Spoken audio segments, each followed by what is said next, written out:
আমরা দুজন দৌড়াচ্ছি, ঘুমের মধ্যে দৌড়ানো যায় না তো, আর ছুরি নিয়ে আমাদেরকে মারার চেষ্টা।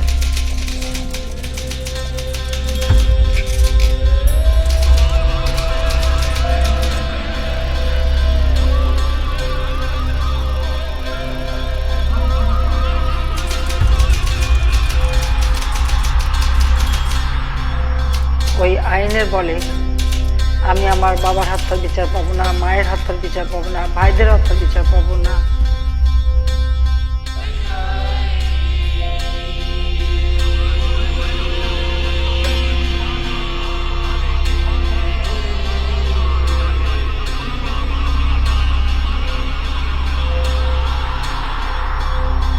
এখনো এখনো মাঝে মাঝে মনে হয় যে সব যদি এটা স্বপ্ন হতো।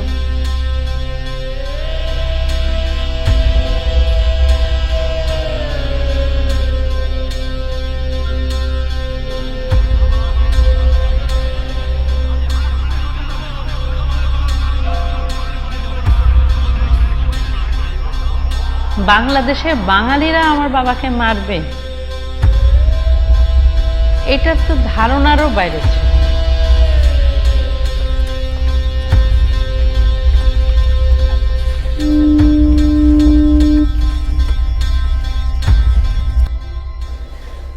আসো,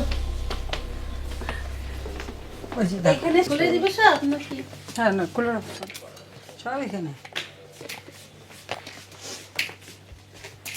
মশলা পুরি কোথায়? এই যে কায়ুস, আসো। এটা তোমার হাত দেওয়া লাগবে না, তুমি খালি দেখো। হ্যাঁ আসো। এলাচি পুরি দেবে? একটু দিয়েছি।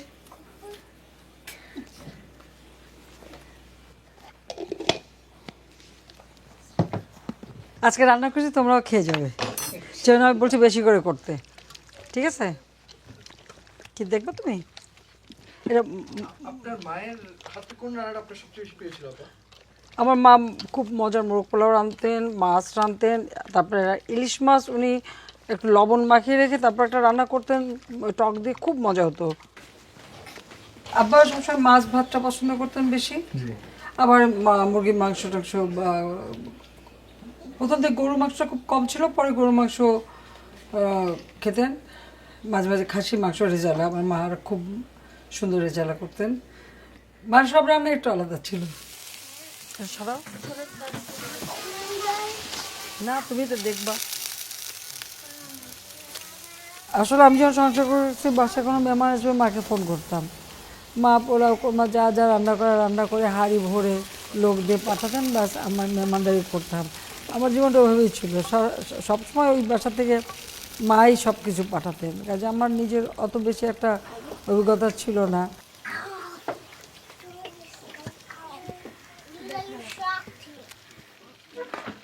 আমি তো আমার মার বন্ধুর মতো ছিলাম, আর মার সাথে আমার সাথে কিন্তু বয়সের ডিফারেন্স খুব বেশি না, ফলে মার সমস্ত কথা সবসময় আমার সঙ্গে শেয়ার করতেন।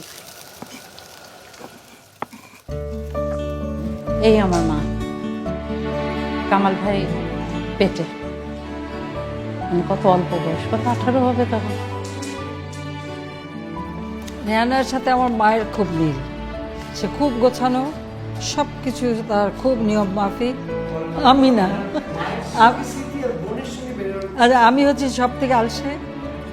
আমার একটা হবি ছিল গান শোনা আর বই পড়া, এই স্বাধীন গান শোনা বই পড়া নিয়ে আমি বেশি থাকতাম। ওনার ঘরের নামই ছিল আলসেখানা। ইউনিভার্সিটিতে যাবেন, কোন শাড়িটা পরবেন ওটা মা রেডি করে রাখতেন। এসে সন্ধ্যাবেলা ওই খাওয়ার ফাঁকি দেওয়ার ওই সময় একটা ঘুম।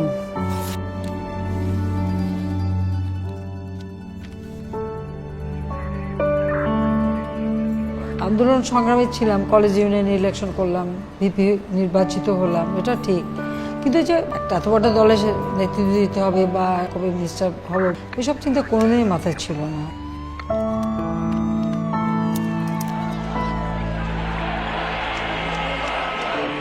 আব্বা কিন্তু নিজের কথাগুলি বলতেন যে উনি এই দেশটাকে নিয়ে কীভাবে চিন্তা করেন, কী করবেন। কারণ খুব স্বাভাবিকভাবে একটা দেশকে স্বাধীন করতে হলে তার যে পদক্ষেপগুলি হিসেব করে করে নেওয়া, এবং সেটাকে সম্ভব করা এটা খুব কঠিন কাজ। কেউ যদি মনে করে খুব সহজে বাংলাদেশটা স্বাধীন হয়ে গেছে, এটা কিন্তু না।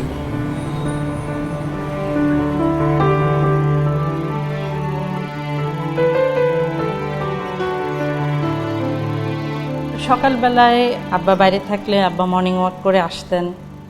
আমাদের 32 নম্বরের যে বারান্দাটা, আমরা ওইখানে আব্বা একটা চেয়ারে, ইজি চেয়ারে, আর আমরা সব মোড়ায় টোস্ট বিস্কিট, চা, আমরা সবাই খবরের কাগজ পড়ে যার যার স্কুল কলেজে যাওয়ার এই জিনিসটা, আমরা ওই যে একটা পরিবেশের মধ্যে বড় হওয়া, ওখান থেকে কিন্তু বের হইনি।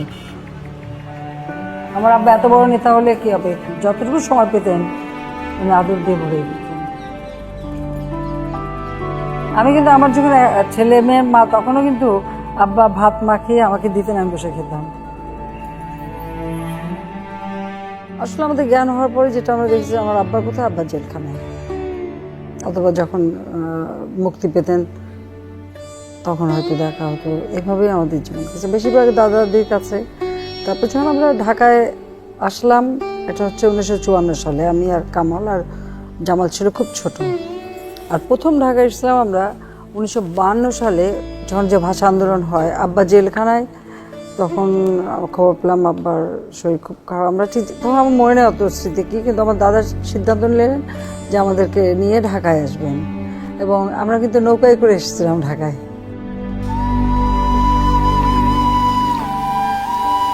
আমার দাদার বড় নৌকা ছিল, তাতে 2টো কামরা ছিল, 3 মাল্লা নৌকা।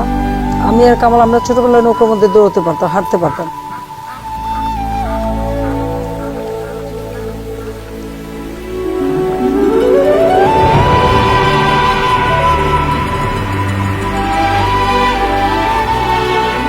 নৌকার ভিতরে রান্না বান্না হতো, নৌকাতেই খাওয়া দাওয়া হতো।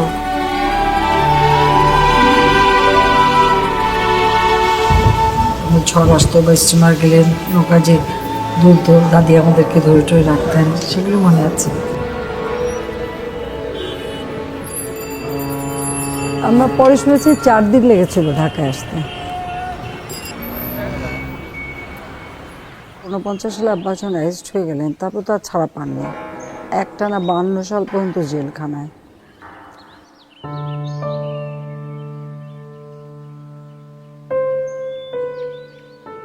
আব্বা যখন জেলে যায়, আমার ছোট ভাইটা তখন খুবই ছোট, কেবল কয়েক মাসের।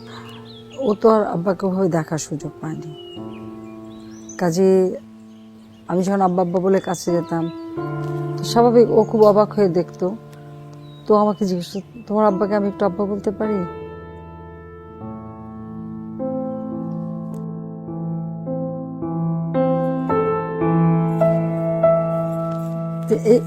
এইভাবেই আমাদের জীবনটা ছিল সবসময়।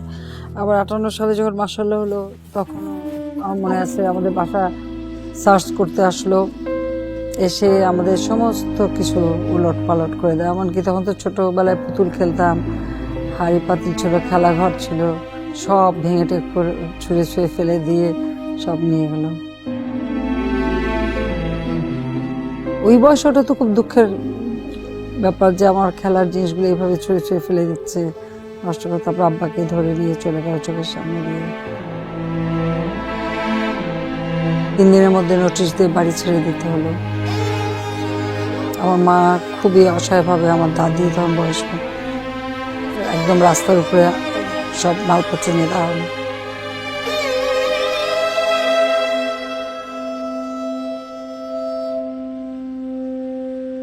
মায়ের একটা খুব আতঙ্ক ছিল সব সময়। মা শুধু বলতো যে ওরা ছাড়বে না, কারা এটা উল্লেখ করেনি, ছাড়বে না।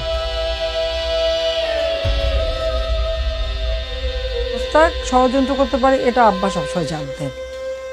বরং যখন তাজউদ্দিন কাকা চলে গেলেন, আব্বার জন্য এটা খুব দুঃখজনক ছিল। তো সেই সময় আমি হঠাৎ কথা বলে ফেলেছিলাম যে ঠিক আছে, তাজউদ্দিন কাকা চলে গেছে, তাতে কি আছে, মোস্তাক চাচা তো আছে। এই কথা শুনে আব্বা যে কমেন্ট করলেন, যে কথাগুলি বললেন, সেটা হচ্ছে খুব গুরুত্বপূর্ণ। আমাকে খালি বললেন, মোস্তাককে তুই চিনিস? ও তো সুযোগ পেলে আমার বুকে ছুরি মারবে।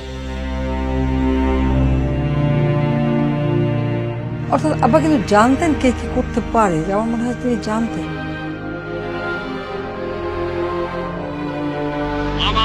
পাশে থাকে যদি আমি হাসতে হাসতে যাব, আমার বাঙালি জাতিকে অপমান করে যাব না, তোমাদের কাছে ক্ষমা চাইব না। যাবার সময় বলে যাব, জয় বাংলা, স্বাধীন বাংলা, বাঙালি আমার জাতি, বাংলা আমার ভাষা, বাংলার মাটি আমার স্থান।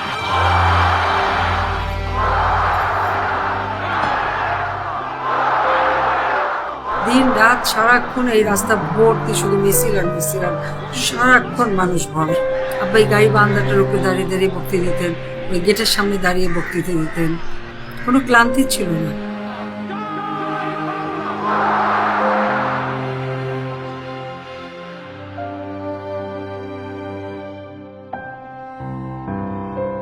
কোনায় যে রুমটা আছে ওইখানে টেলিফোনটা, ওখান থেকেই তিনি কিন্তু স্বাধীনতার ঘোষণাটা মুখে বলে দিয়েছেন।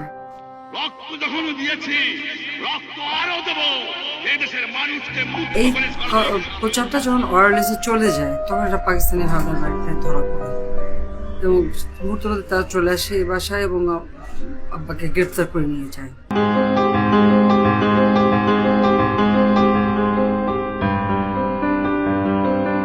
এরপর থেকে অপেক্ষার পালা। তারপরে আমরা হঠাৎ খবর পেলাম 8 জানুয়ারি যে তিনি মুক্তি পেয়েছেন এবং ওখান থেকে তিনি সরাসরি লন্ডন চলে গেছেন। তারপর উনি 10 জানুয়ারি ফিরে আসেন।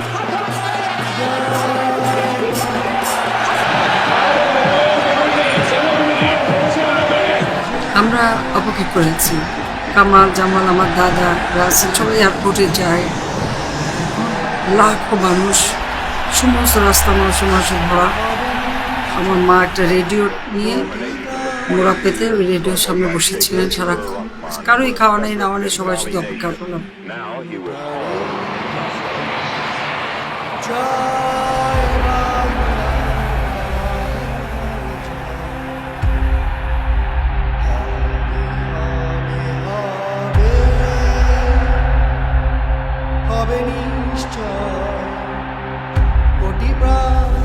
উনি ফিরে আসার পর প্রথমে কিন্তু চলে যান ওনার জনগণের কাছে।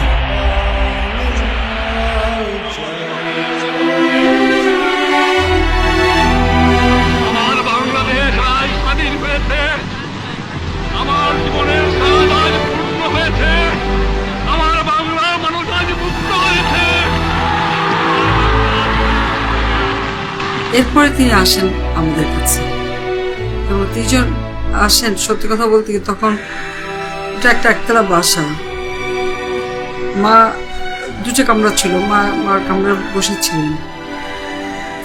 আমরা সবাই অধীর আগ্রহে। আব্বা আসলেন, এসে হ্যাঁ আমাদের সবাইকে আদর করলেন। আমাদের কারো কোনো আমরা সবাই বাকরুদ্ধ ছিলাম। আমাদের চোখে পানি, মনে আনন্দ, সেটা একটা কি যে অনুভূতি, এই যে ফিরে পাওয়াটা, এই ফিরে পাওয়াটা যে আমাদের জন্য কত মূল্যবান ছিল। নানা কথা শুনতাম, উনি নেই, ওনাকে মেরে ফেলেছে ইত্যাদি ইত্যাদি, কিন্তু তারপরে উনি যে ফিরে এলেন, উনি সবাইকে আদর করলেন। তারপর যখন মার কাছে গেলেন, মা বাবাকে এমনভাবে জড়িয়ে ধরলেন, মনে হলো যেন তিনি সারা জীবনের সব পেয়ে গেছেন।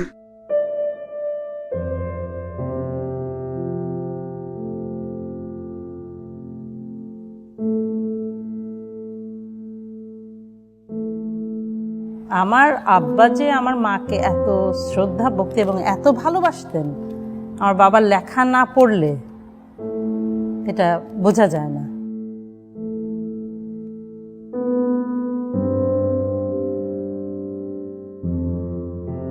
আব্বা করাচি থেকে ঢাকা ফিরে এলেন, ওই তখন এই গানটা পান্নালালের গাওয়া, মা আমার সাধ না মিটলে আশা না পড়ল, সকলই ফুরিয়ে যায় মা।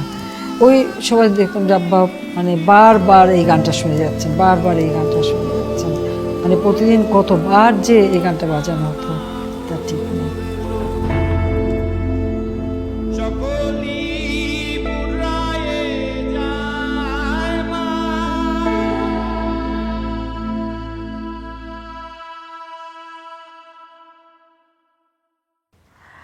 একটা নারী হত্যা হলে সবাই চিৎকার করে, শিশু হত্যা হলে তার বিরুদ্ধে প্রতিবাদ করে। আর এই 32 নম্বর বাসায় 15ই আগস্ট শিশু নারী থেকে শুরু করে রাষ্ট্রপতি পর্যন্ত হত্যা হলো, আর সেই খুনিরা ঘুরে বেড়াবে, রাজনৈতিকভাবে তাদেরকে সবসময় একটা নিরাপত্তা দেওয়া হবে, তাদেরকে বিচারের আওতায় আনা হবে না। এটা কি ধরনের আইন? সভ্য জগতে তো এইরকম আইন হতে পারে না। মনটা খুব খারাপ থাকতো, পারলাম না, হেরে গেলাম। আব্বা মার কাছে যে উপরে কি জবাব দিব? আব্বা যদি জিজ্ঞাসা করে, মা জিজ্ঞাসা করে, 2টা বোনকে রেখে আসলাম, কিছুই তো করতে পারলাম না খুনিদের ব্যাপারে। তো খুব মন খারাপ তখন। আমি যখন 81 সালে ফিরে আসলাম, সে সময় এই দেশে কি অবস্থা ছিল? খুনিরা তখন বিভিন্ন দূতাবাসে চাকরি করে, ফরেন মিনিস্ট্রি চাকরি করে, অবাধে বিচরণ করে, সরকার তাদের নজর দিচ্ছে। জয় বাংলা স্লোগান নিষিদ্ধ, বলা যাবে না। বলতে গেলে মানে বিএনপির গুন্ডা পান্ডারা ছুটে আসতো, রীতিমতো মারতো, ছুরি দিয়ে পেট কাটা, খুব দিয়ে পেট কেটে দেওয়া। বঙ্গবন্ধু শেখ মুজিবের ছবি, এই ছবি নিষিদ্ধ।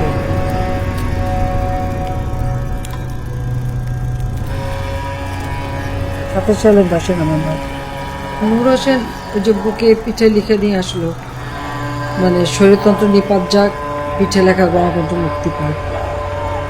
গাড়ির পাশে পাশে যাচ্ছিল, তা আমাকে ডাকলাম যে এই ছেলে তুমি শার্ট গায়ে দাও, তুমি বুকে পিঠে যা লিখছো তোমাকে তো মেরে ফেলে দেবে।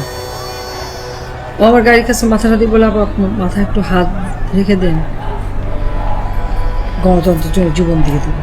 তখন যে না, তোমার জীবন দিতে হবে না, তোমাদের বেঁচে থাকতে হবে। তখন আমার মাথায় সত্যি হাত দিলাম, ও কিছুক্ষণ আমার হাতটাও দিল।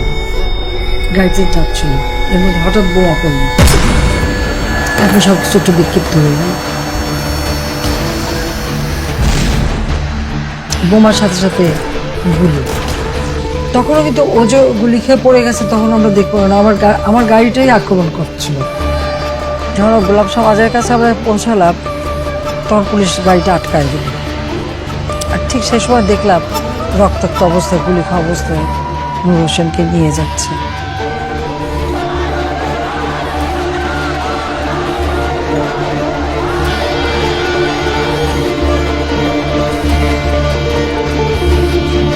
কষ্ট লাগে ওখানে যে আমি এই কথাটা বললাম, আর ঠিক সেই কথাটাই সত্যি হয়ে গেল। ঠিকই ওকে, ওর গায়ে গুলিটা লাগলো।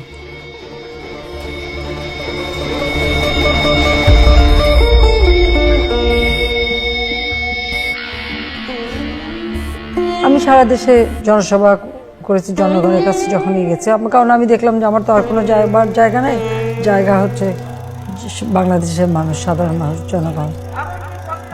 প্রত্যেক মিটিংয়ে বক্তৃতা দিতাম, আমি বিচার চাইতাম। আর বাংলাদেশের মানুষের যে ভালোবাসা, এটা তো অতুলনীয়, এর সাথে তুলনা হয় না।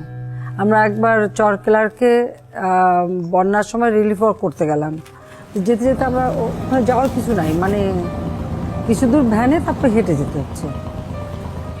সেই ধান খেতের আল বেয়ে বেয়ে আমরা যাচ্ছি, যেতে একটা গ্রামে একজন বয়স্ক মহিলা বলে, মা একটু আসো, মা একটু বসো।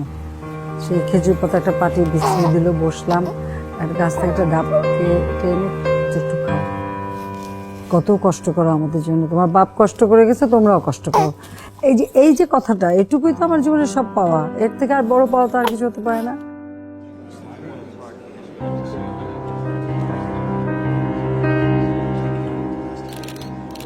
যখন আমি সরকার গঠন করলাম, তখন আমার এটাই ছিল যে ইন্ডেমনিটি অর্ডিন্যান্স বাতিল করতে হবে। কাজে আসার পরে সেই ইন্ডেমনিটি অর্ডিন্যান্স আমরা পার্লামেন্টে বাতিল করলাম। বাতিল করার পরেই আমরা মামলা করলাম। সাক্ষী পাই না, সুবোধ পাই না, খুব কঠিন।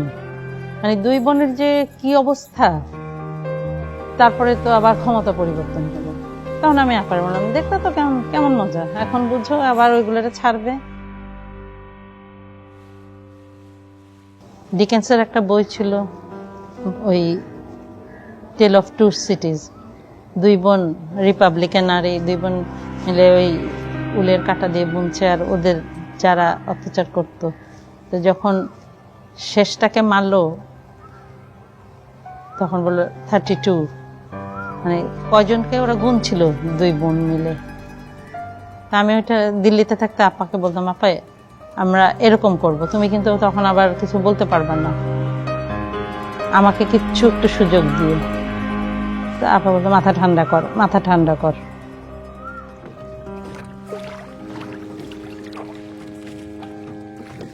এখানে অনেকে বলছেন যে স্পেশাল মানে ট্রাইব্যুনাল করে করা বা অন্য একটা নতুন আইন করে করা, আমি না। বাংলাদেশের 8-10টা মানুষ যেভাবে বিচার পায়, আমি বাংলাদেশের একজন সাধারণ নাগরিক, আমি সেই নাগরিক হিসেবে সেইভাবেই আমি বিচার চাই।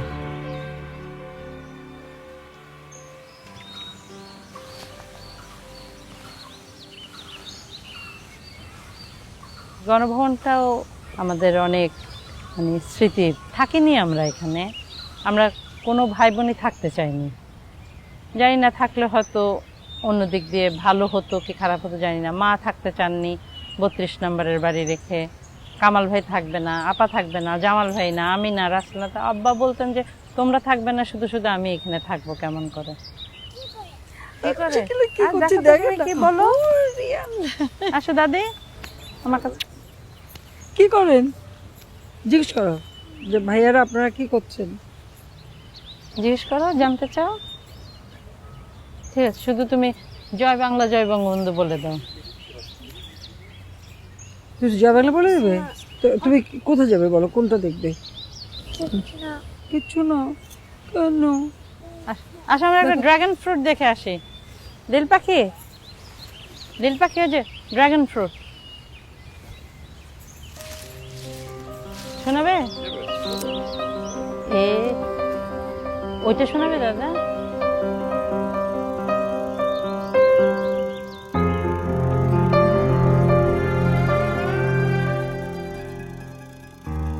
রাসেল হওয়ার পরে মানে আমাদের জন্য আমরা সবাই মানে ভাই বোন এত খুশি, এবং আপনার জন্য হাতে খেলার পুতুল পেলাম, এরকম ছিল, এত আদরের ছিল আমাদের। একটা ব্যক্তিত্ব নিয়ে চলতো, ওটুকু মানুষ, খুব স্ট্রং পার্সোনালিটি।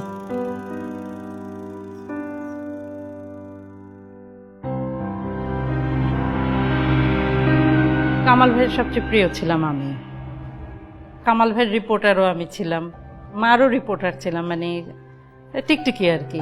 কোন খালাতো বোনের চিঠি আসলো, কোন খালাতো ভাইয়ের চিঠি আসলো, মানে বিশেষ চিঠি আর কি। তো মা ওই চিঠিটা কিন্তু আজকে, মা তো দুপুরবেলা ওই চিঠি টিঠি কালেক্ট করে বসা, শাসন কাকে কার ফোন এসে কেটে দিল, ওই রিপোর্ট। তো এই ছিল আমাদের বাড়ির পরিবেশ। শেকড়টা আমরা ভুলবো না।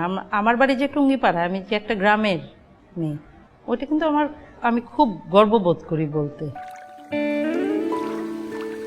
যখন টুঙ্গিপাড়া আসি ভীষণ ভালো লাগে, খুবই ভালো লাগে, মনে হয় যেন আমি একেবারে আমার মাটির কাছে ফিরে এসেছি, আমার মানুষের কাছে চলে আসছি। আর আমার তো মনে হয় যে পৃথিবীর মধ্যে সবচেয়ে সুন্দর জায়গা টুঙ্গিপাড়া।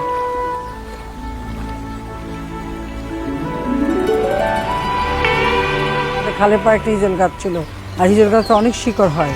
তো আমরা ছোটবেলা ওই হিজল গাছের শিকড়ের উপর থেকে লাফ দিয়ে খালে ঝাঁপাতাম।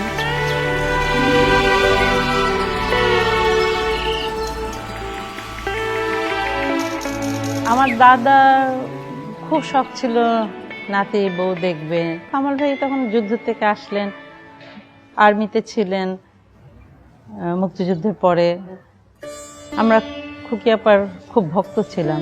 আমার মেজো ভাইয়ের রুমে বিরাট একটা ছবি স্পোর্টসের, ওরা প্র্যাকটিস করতো একসাথে, আমার জামাল ভাই আর খুকিয়াপায়নরা। মাকে বললাম, তো অনেকে এসে বলে, হ্যাঁ ঘরের বউ খেলবে, এটা একটা কথা নাকি, দৌড়াবে। মা চুপচাপ, মা বেশি কিছু বলে না। তো আমরা কয় ভাই বোন মিলে মাকে বললাম, মা এত ভালো একটা মেয়ে তুমি যার কাছ থেকে নাও, তুমি এই মেয়ে কিন্তু পাবে না। মা বলে, কামাল কি বলে? কামাল যদি বলে তাহলে আমি রাজি। তবে আমরা বললাম, মা বিয়ের পরে কিন্তু খেলতে দিতে হবে, তুমি কিন্তু তখন বলতে পারবে না ঘরের বউ খেলতে পারবে না। বলছে না, বলবো না।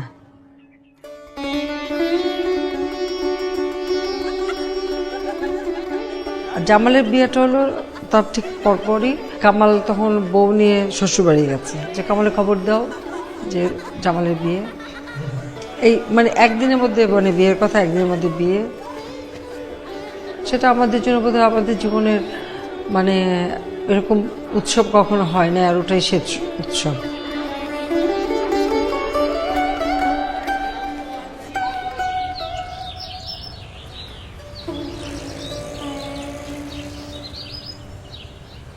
আমাদের বাসায় সবার জন্য একেবারে উন্মুক্ত দ্বার, যে কারণে ষড়যন্ত্রকারীরাও সুযোগ পেয়ে গেল। তারাও ওই সারাদিন রাত আসা যাওয়া করতো, দেখতো, জানতো। যেমন ডালিমের শাশুড়ি, ডালিমের বউ সকালবেলা আসতো আর সন্ধ্যার পরে যেত। ডালিম অনবরত আসতো।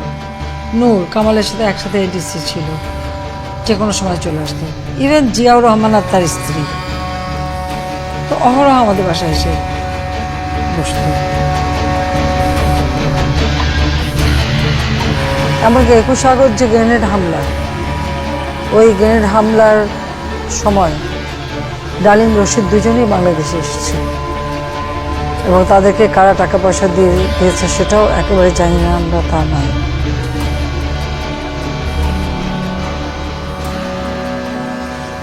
আমি তো আপার সাথে ছিলাম বাসায়। আমি খুব অনুরোধ করলাম আপাকে, আপা আমি চাই তোমার সাথে আজকে। তো উনি, না তুমি বাসায় থাকো, তোমার যেতে হবে না। না আমি যাই তোমার সাথে আজকে, যাবো আমি। না তুমি যাবে না। খুব অভিমান, রাগ, ছোটবেলার মতন ধামধুম করে ঘরের মধ্যে চলে গেলাম। এর মধ্যে আপার কিছু মেহমান আসলেন, ওই যে আমাদের আজকের পত্রিকা কাজী সাহেব ওনার ওয়াইফ নিয়ে আসলেন। আপা বলে ওনাদের তুমি চা নাস্তা খাও, গল্প করো, আমি এক্ষুনি আসবো।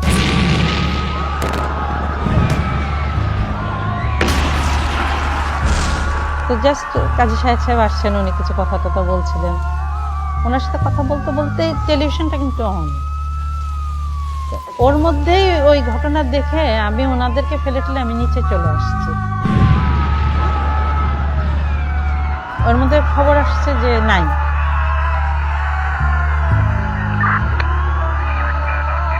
এর মধ্যে আপার গাড়িটা আসলো, আমি এখানে দাঁড়ানো দেখে আপার সমস্ত শরীরে, শাড়িতে, মুখে, চোখে রক্ত ভরা।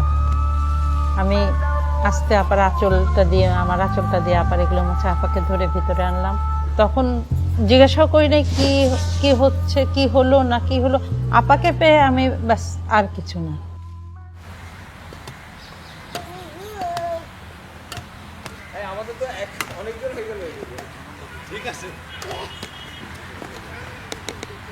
তুমি আমাদের দিকে আসো না, বেশি হয়ে গেছে। মা হিসেবে হ্যাঁ, আমি সবসময় চাইতাম যে সম্পূর্ণটা সময় আমার ছেলে মেয়েকে দেবো, তাদেরকে মানুষ করবো। যতটা সময় দেওয়ার কথা তত দিতে পারিনি, সেটা তো ঠিক। কষ্টটা মাঝে মাঝে মনে হয়, খুব বেশি মনে হয়।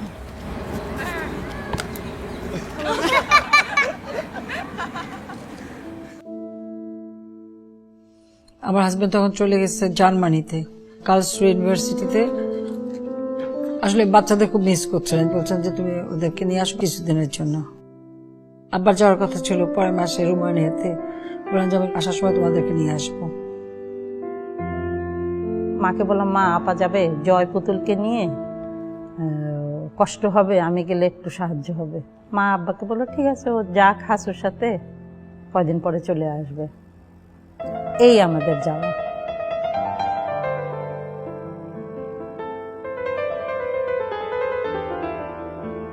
14 তারিখ রাত্রে ক্যান্ডেল লাইট ডিনার। হ্যাঁ, তো আমাদের কাছে ওইটা, ওই বয়সে ক্যান্ডেল লাইট ডিনার ব্রাসেলসে, মেয়েরা সব আমার বয়সে, আমরা খুব হাসাহাসি গল্প। তো দুলাভাই এসে আমাদের খুব বকলেন যে কান্না আছে সারা জীবন, এত হাসছে, উনি ঘুমাতে পারছেন না। উনি যত এসে বকে আমরা তত হাসি। সকালে একটা ফোন বাজলো, আমার মনে হয় যে হ্যাঁ ওই সকালবেলা। তো ফোনের আওয়াজটা মানে আমার মনে হয় আমার জীবনে এত কর্কশ ফোনের আওয়াজ আমি জীবনে শুনি নাই, কেন আমার কাছে খুব মনে হলো। তো আমরা যে রুমটা ছিলাম ওখান থেকে সিঁড়ি নেমে গেছে, ঠিক সিঁড়ি করে ফোনটা, তখন উনি ফোনটা ধরলেন। তারপর আমাকে বললেন তোমার হাজব্যান্ডকে ডাকো। তো আমি বললাম যে কেন, কি হয়েছে আমাকে বলবেন? না ওনাকে ডাকো। তো আমি উঠালাম, আসলো। তখন বললো যে বাংলাদেশে কু হয়েছে শুনেই আমি বললাম তাহলে তার আমার কেউ বেঁচে নাই, ঠিক এইটুকু আমাদের মুখ থেকে আসলো।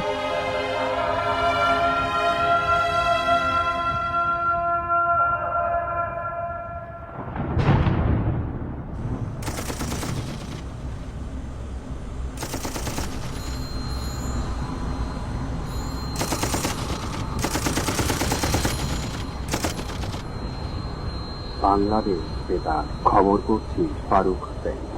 খন্দকার মুশতাক আহমেদের নেতৃত্বে আজ ভোরে সামরিক বাহিনী দেশের সর্বময় ক্ষমতা গ্রহণ করেছেন। শেখ মুজিবুর রহমানকে হত্যা করা হয়েছে।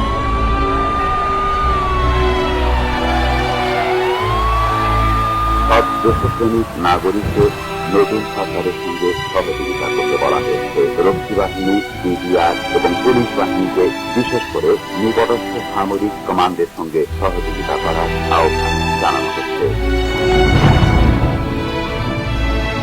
We don't believe in revenge. We believe in the philosophy of Bengali life. Love, love and love. At this moment in time, as you look back, what was the moment of greatest happiness for you? The day I have heard that my people have been liberated. My people are independent. And I have got Bangladesh is an independent, sovereign country. That's the happiest day of my life.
তারপর থেকে ওই phone, যে কোনো ফোনই ওভাবে বাজলে খুব হঠাৎ ভিতরে মানে বুকের ভিতরে মানে ই করে উঠতো, কেমন যেন একটা অন্যরকম কষ্ট, যে ফোনের আওয়াজটাই সহ্য করতে পারতাম না।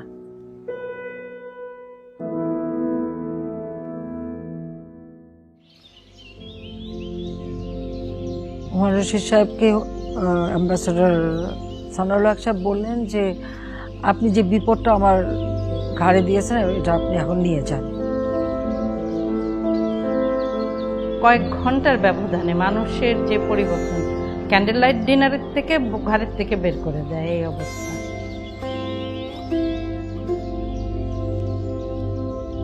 আমাদেরকে ওনার বর্ডার পর্যন্ত পৌঁছে দেওয়ার কথা, উনি নিজের গাড়িটা দিলেন না, সোজা বলে দিলেন যে গাড়িটা নষ্ট। তো ওখানে আরেকজন অফিসার ছিলেন, তার স্ত্রী আবার আমার ক্লাসে, আমরা ক্লাস 7 থেকে একসাথে পড়তাম। তো সেই ভদ্রলোক এটুকু খাতির করল।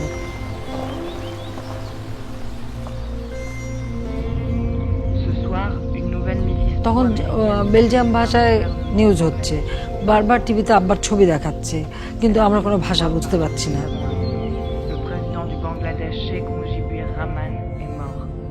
তো বেলজিয়ামের বর্ডারে আমরা এপাশে নামলাম, তারপরে নোম্যান্স ল্যান্ডটা হেঁটে আমাদের মালপত্র সব হাতে করে নিয়ে ইমিগ্রেশন করে আমরা ওপারে যে হুমায়ুন রশিদ সাহেব ওনার সেক্রেটারিকে পাঠিয়েছিলেন গাড়ি দিয়ে, কারণ 4-5 ঘন্টা যেতে হবে।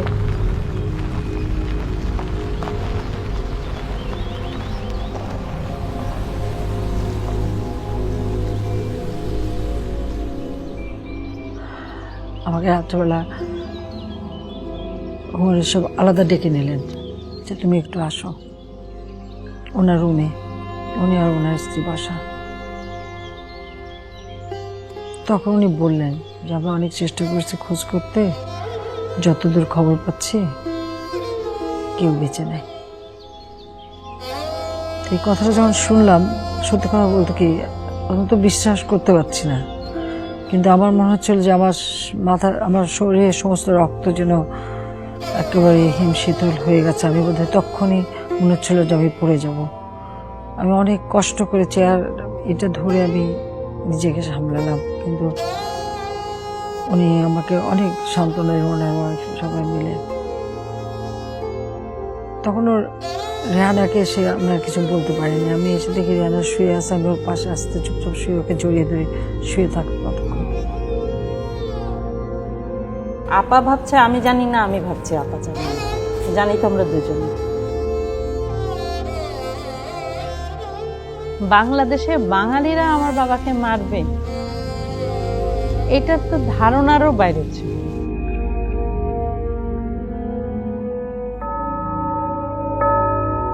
তবে হুমায়ুন রশিদ সাহেবের ওয়াইফ উনি যথেষ্ট করছেন। আমাদেরকে আবার উনি গাড়িতে করে কালস্ট্রিয়ে পৌঁছে দিলেন, আমাদের হাতে 1010 মার্ক দিয়ে দিলেন যে তোমাদের তো এতটা হাতে টাকা পয়সা। তারপরে একটা সুটকেস বের করে গরম কাপড় ভরে দিলেন যে যখনই থাকো এখানে থাকলেও তো লাগবে, কোথায় পাবা, কিভাবে কিনবা। বোধহয় ওই সময় ওনার ওই স্নেহটা, ভালোবাসাটা বা একটা আস্থা, এটা আমাদের জন্য খুব দরকার ছিল।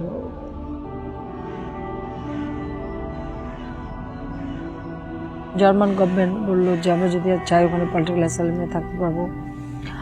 আর মিসেস গান্ধীর সাথে সাথে ওনার অ্যাম্বাসেডরকে বললেন আমাদের অ্যাম্বাসেডর হুমায়ুন রশিদ সাহেবের যোগাযোগ করতে। মার্শাল টিটো তিনি তার অ্যাম্বাসেডর যোগাযোগ করলেন।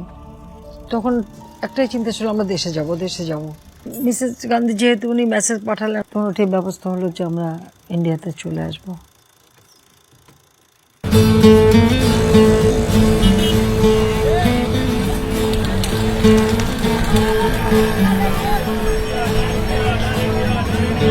মিসেস গান্ধী আমাদের দেখাশোনা করার জন্য একজন অফিসার ঠিক করে দিয়েছিলেন, আমাদের একটা বাড়িতে থাকার ব্যবস্থা, সিকিউরিটির ব্যবস্থা করে দিলেন।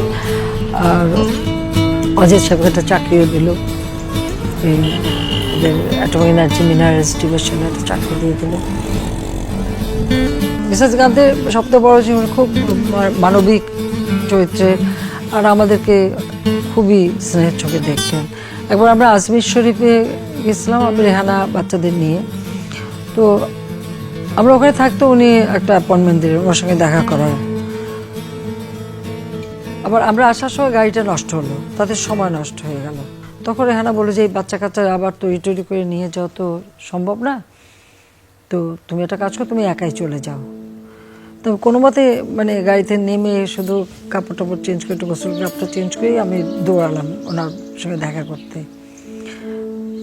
তো উনি আমার মুখটা দেখে মানে কথা বলার পর বলে কি, তুমি তুমি কিছু খেয়েছো, তুমি অমলেট খাবে, টোস্ট খাবে, চা খাবে? উনি উঠে যে বললো এবং সেই অমলেট এবং টোস্ট আর চা নিজে কাপে চা ঢেলে উনি দিলেন, আমাকে বললো তুমি খাও, তোমার মুখটা একদম শুকনা, তুমি কিচ্ছু খাওনি। মানে আসলে এই যে স্নেহটা, ভালোবাসাটা মানে এত মানে ঘরোয়াভাবেও উনি ব্যবহার করলেন, এটা ভোলা যায় না, এটা খুব মনে লাগে। সত্যি কথা বলতে ওই সময় সব হারাবার পর ওনার সামনে যে ওইটুকুই অনুভূতি হচ্ছিল যে না, আমাদের জন্য কেউ আছে। কারণ আমাদের মুক্তিযুদ্ধে, আমাদের স্বাধীনতা সংগ্রামে ওনার যে অবদান। 32 নম্বরে ওই হইচই, ছোটবেলা থেকে একটা পলিটিক্যাল বাড়ি গ্রামে টুঙ্গিপাড়ায়, ওই আমাদের দাদা বাড়ি, আর সেখানে ছোট্ট একটা বাসার মধ্যে 2টা রুম। ওখানে যেহেতু 2 বোন, মানে যে এটা কিসের মধ্যে পড়লাম আমরা, কিচ্ছু বুঝি না, কিচ্ছু করি না, কি খাবো, কি যাব। প্রথম কয়েকটা বছর গেছে বসে বসে চিন্তা করে করে, কারণ ওটা আমি এখনো বলতে পারবো না। ওই যে একভাবে হয়তো বসে আছি, বসেই আছি।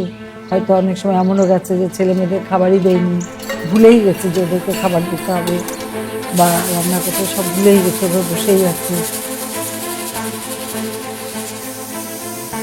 আল্লাহর একটা রহম, আমাদের 2 বোনকে পাগল বানায় রাস্তায় ফেলে নেয়।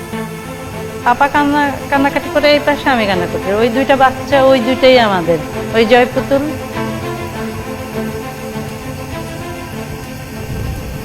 রান্না করে সংসার করা, এটা তো ওই দিল্লিতে সেই বলতে গেলে শিক্ষা। 8-10 প্রকারের ডাল দেখাচ্ছে, এখন আমি বলতে পারছি না। আমরা তো 2টা চিনি, মসুরি ডাল, মুগের ডাল আর ছোলার ডাল, এর বেশি তো চিনি না। আর ওদের অনেক রকমের ডাল, অনেক পাবে।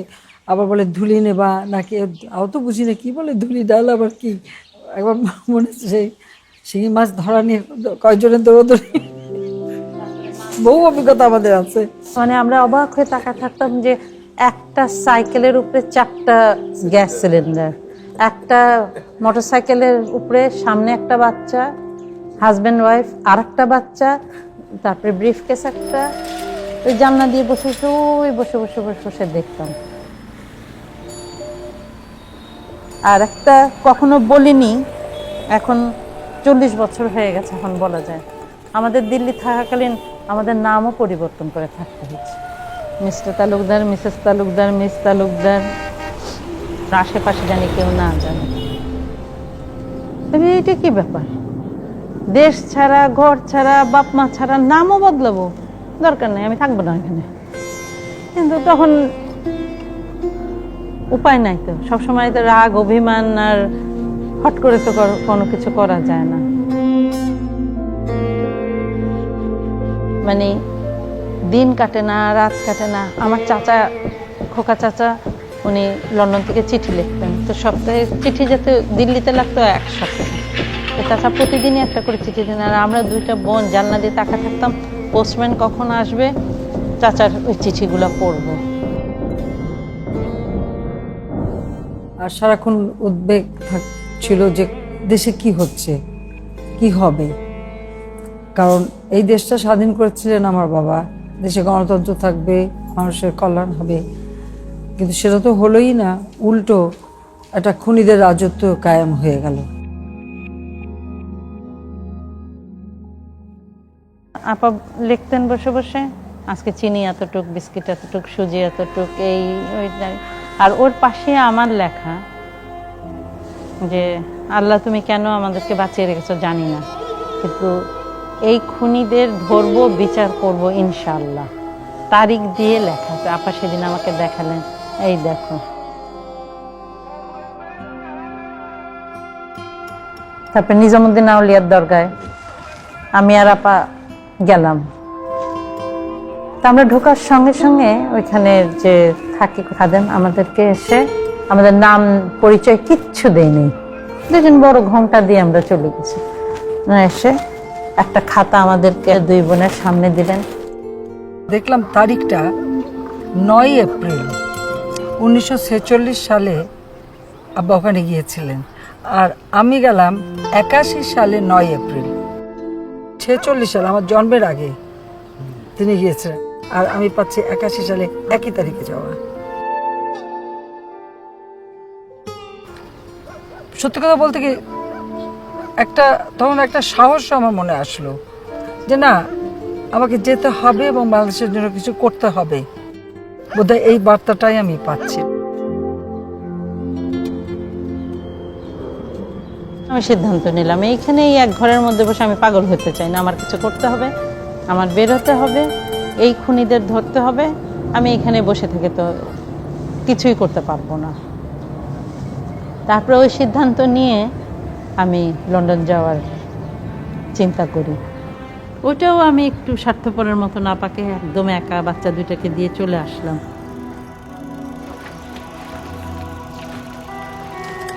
ওর তো বিয়ে হয়ে গেল ওখানে, আর আমি তো দিল্লিতেই থেকে গেলাম।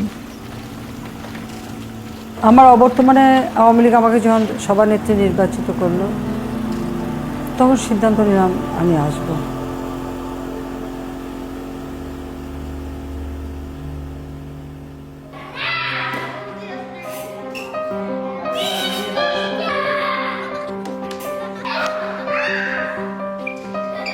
আমরা আমাদের বাচ্চাদের কাছে ওই খুব বেশি ওই দুঃখের কথা, কষ্টের কথা এসবগুলো ওদের ভারাক্রান্ত করি না। জীবনে চলার পথে দুঃখ, কষ্ট, নানা ধরনের বাধা, প্রতিবন্ধকতা আসবে, আর সেই দুঃসময়ের দিনগুলি আমরা পার করছি, আবার ভবিষ্যতেও যে আসবে না তা তো না। আমাদের দেশের পরিস্থিতি এটা তো আমরা বারবার দেখেছি। আমরা কিন্তু ওতে ভীতও না, ভয়ও না, যে কোনো পরিস্থিতি মোকাবেলা করার মতো মানসিক শক্তি আমাদের আছে।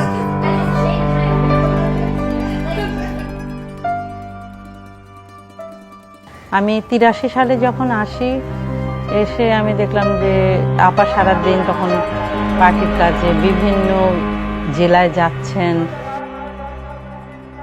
বাচ্চা দুটো ওদের খাওয়ার ঠিক নাই, পড়াশোনার ঠিক নাই, কি করছে না করছে। তখন সিদ্ধান্ত নিলাম যে না, তার আগেই ওরা আমার কাছে ছিল, কিন্তু হোস্টেলে দেওয়ার সিদ্ধান্তটা আমার ছিল। বাচ্চাগুলোর ভবিষ্যৎ তো নষ্ট করতে পারি না, ওদের তো লেখাপড়া শিখতে হবে। আমার নিজের লেখাপড়া হয়নি, 75-এর ঘটনা পড়া, তো ওই দুঃখটা তো আমার সারা জীবনের। আর সবচেয়ে কষ্টের ব্যাপার হলো যে যখন জয় পুতুলকে নিয়ে যায়, আপা তখন গৃহবন্দী। ওদের যখন গাড়িতে নিয়ে যায়, আপা ওইখানে একটা গাছ, আপা গাছের আপার চোখের পানি আর থামে না।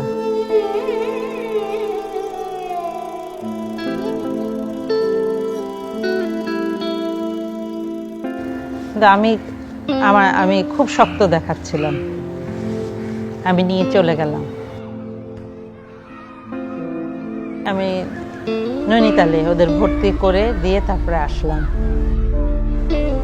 তো মনে হয় না যে সৎ বোন ও বোনের সাথে এইরকম কঠিন একটা কাজ করে। আমি আপার সাথে, আপার সেই কান্না আমি ভুলবো না এখনো।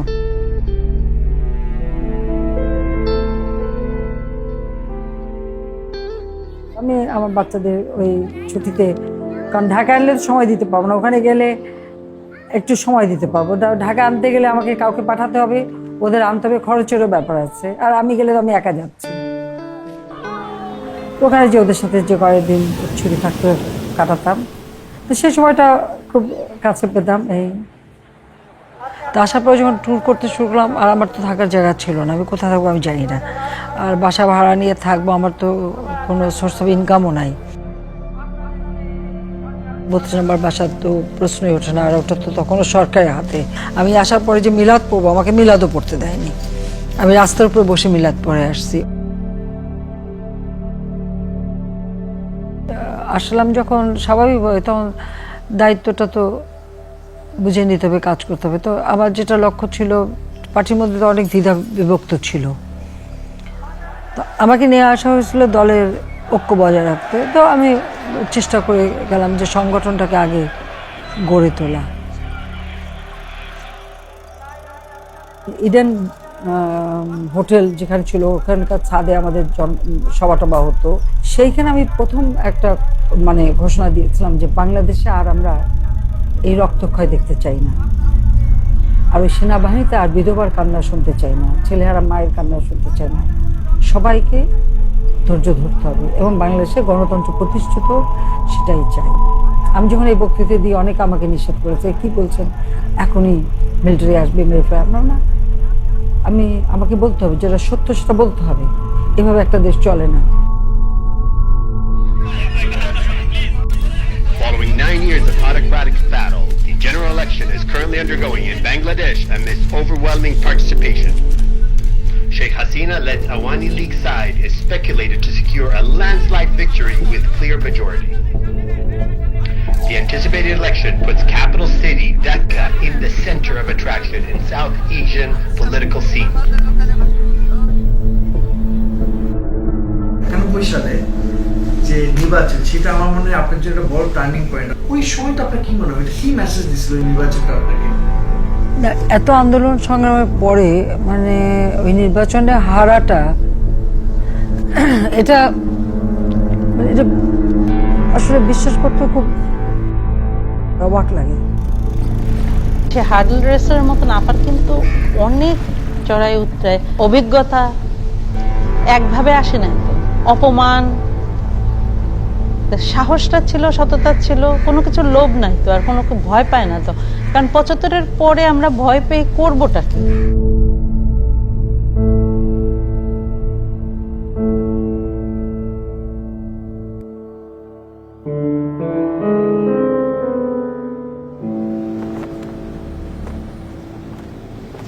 আমাদের তো 5 বছর সময় চলে গেল, আমরা বিচারটা তো শেষ হলো না, ওই অবস্থায় পড়েছিল। খুব স্বাভাবিক, বিএনপি আসার পরে তো আর ওই কেস চালায়নি, ওটা ওভাবেই পড়েছিল। 2009 যখন আমি সরকার গঠন করি, আবার উদ্যোগ নেই। মামলাটা দিনের পর দিন চলেছে। আমি বলবো যে যিনি রায় দিয়েছেন জজ সাহেব, গোলাম রসুল সাহেব, অত্যন্ত সাহসের সাথে তিনি রায় দিয়েছেন এবং অবাক হবেন যে তার 3টা মেয়ে ছোট ছোট, কিভাবে যেন তার বাড়িতে মানে এমন একটা পরিবেশ সৃষ্টি করে ফেললো যে মেয়েগুলি যেন হয়তো মানসিকভাবে কিছু একটা সমস্যা, বা তার স্ত্রীকে নানাভাবে ভয় ভীতি দেখানো। এবং যেদিন বিচারের রায় হবে সেই দিন বিএনপি হরতাল ডাকল, যাতে করে জজ সাহেব কোর্টে যেতে না পারে, কোর্ট না বসে, রায় যেন না দিতে পারে, সেই বাধাও কিন্তু দিয়েছিল।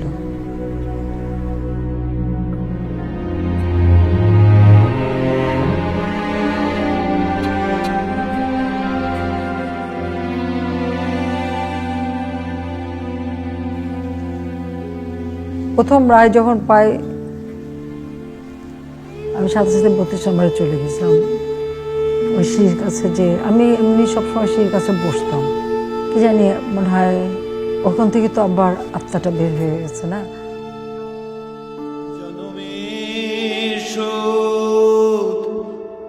ডাকি গো মা তোরে কোলে তুলে নিতে, আয় মা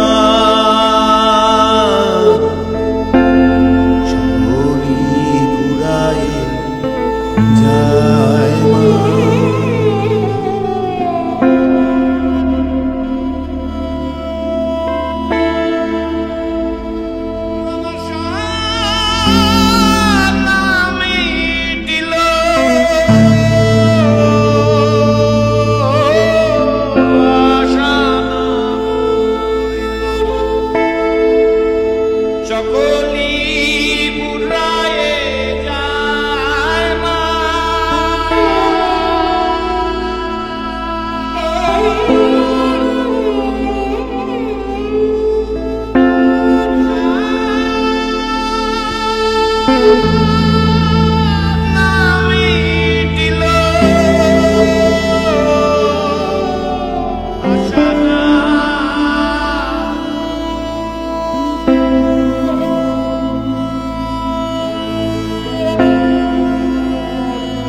জনমের শোধ ডাকি গো মা তোরে, জনমের শোধ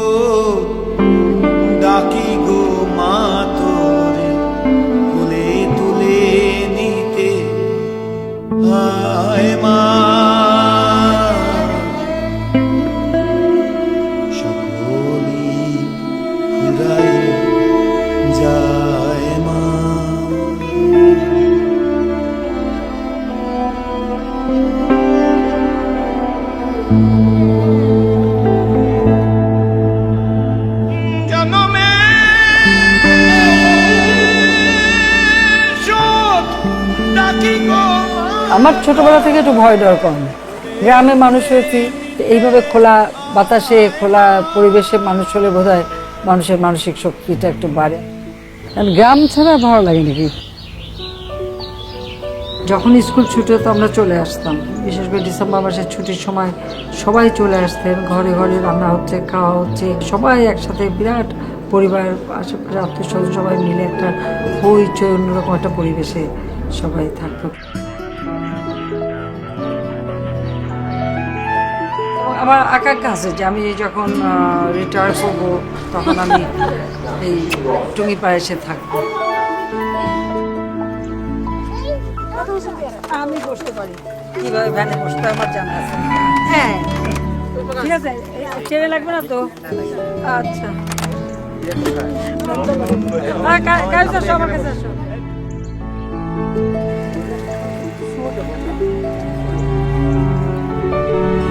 বাংলাদেশের জনগণ বা যেখানে যে আছে নির্যাতিত, নিপীড়িত, দুঃখী মানুষ, তারা তো বঙ্গবন্ধুকে, তার অভাবটাকে দেখতে পাচ্ছে।